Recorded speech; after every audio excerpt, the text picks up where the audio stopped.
ఈ జగత్తులో జన్మించే ప్రతి శిశువు ఎటువంటి గుణదోషాలు లేకుండా జన్మిస్తాడు. వాని అంతరాత్మలో ఎటువంటి సత్సంస్కార లక్షణాలు కాని దుస్సంస్కార లక్షణాలు గాని ఉండవు. అనగా జన్మతః పిల్లల్లో ఎటువంటి గుణాలు కాని దోషాలు కాని ఉండవు. అయితే ఈ గుణదోషాలనేవి ఏ విధంగా ప్రాప్తిస్తాయంటారు?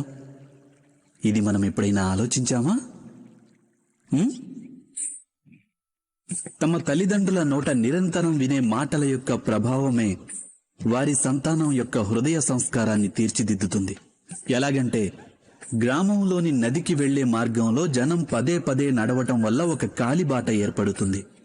అనగా అమ్మా నాన్నల మనసులోని కోరికలే వారి సంతానానికున్న సంస్కారంలోని దోషం లేదా గుణమై ప్రతిఫలిస్తాయి.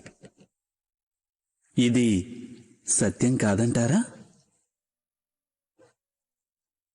అయినప్పటికీ తమ సంతానంలో ఏదైనా దోషం కనిపించినప్పుడు వారి తల్లిదండ్రులు ఆశ్చర్యంతో దుఃఖంతో దిగ్భ్రాంతులవుతారు. వారి హృదయం వారిని నిలదీసి ప్రశ్నిస్తుంది, తమ సంతానానికి ఇంతటి కుసంస్కారం ఎలా వచ్చిందని.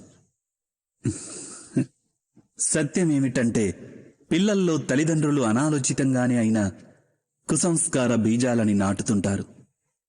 అవి వారి పిల్లల మనోఫలకం మీద కుసంస్కార వృక్షాలై పెరుగుతాయి.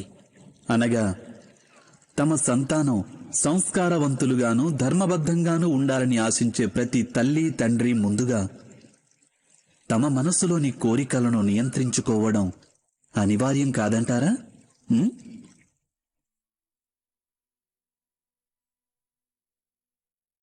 ప్రతి తల్లి తండ్రి ఈ విషయం గురించి అవశ్యం ఆలోచించాలి.